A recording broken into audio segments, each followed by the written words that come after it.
Right. आपने एक conversion भी का भी नाम सुना होगा कि नॉर्मलिटी इक्वल्स टू क्या होता है, molarity into n factor. But do you know how to find n factor? आज मैं आपको इस वीडियो में बताने वाला हूं कि how to find n factor. Right, तो चलो वीडियो में बने रहेगा। How to find n factor.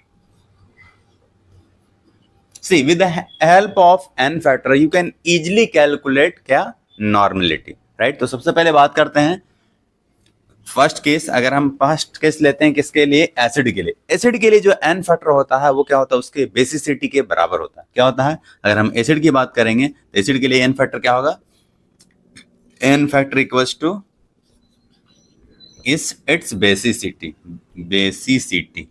Next अगर हम बात करते हैं बेस के लिए, तो बेस के लिए जो n फैक्टर होता है वो पता है क्या होता है, उसके लिए जो n फैक्टर होता है उसका एसिडिटी, मतलब number of OH minus ions released. Right, n factor इसके बारे में क्या बोलेंगे,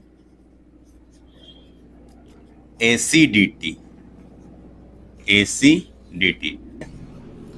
थर्ड हम लेते हैं सॉल्ट का।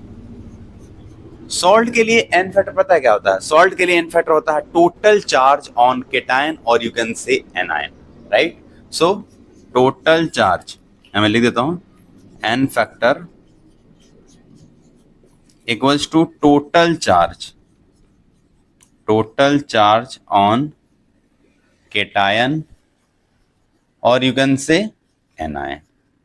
ठीक है, सो ये 3 पॉइंट तो मुझे लग रहा है कि मैक्सिमम बच्चों को पता होगा।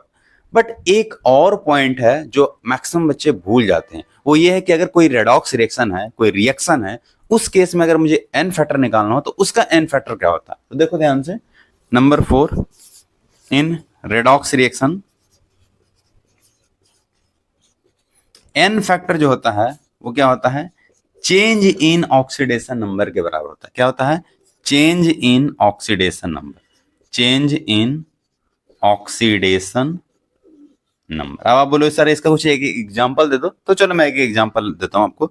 Like KMnO4, like MnO4 minus है। अगर मैं एसिडिक मीडियम में बात करूं, ये चेंज होता है किसमें, Mn2 प्लस में। राइट, तो मुझे बताओ कि MnO4 माइनस में Mn के ऊपर कितना चार्ज है, मुझे लग रहा है कितना, एक से -8, ये कितना आ जाएगा, +7 आ जाएगा, और यहाँ पे चार्ज कितना है, +2 है। So change in oxidation number मैं आपसे पूछूं कितना बोलोगे, 5। ठीक है, so change in oxidation number यहाँ पे कितना आ गया, 5। तो ये हमारा क्या आ गया, n फैक्टर इक्वल टू कितना आ गया, 5। राइट, सो इस तरीके से आप इजिली n फैक्टर को कैलकुलेट कर सकते हो।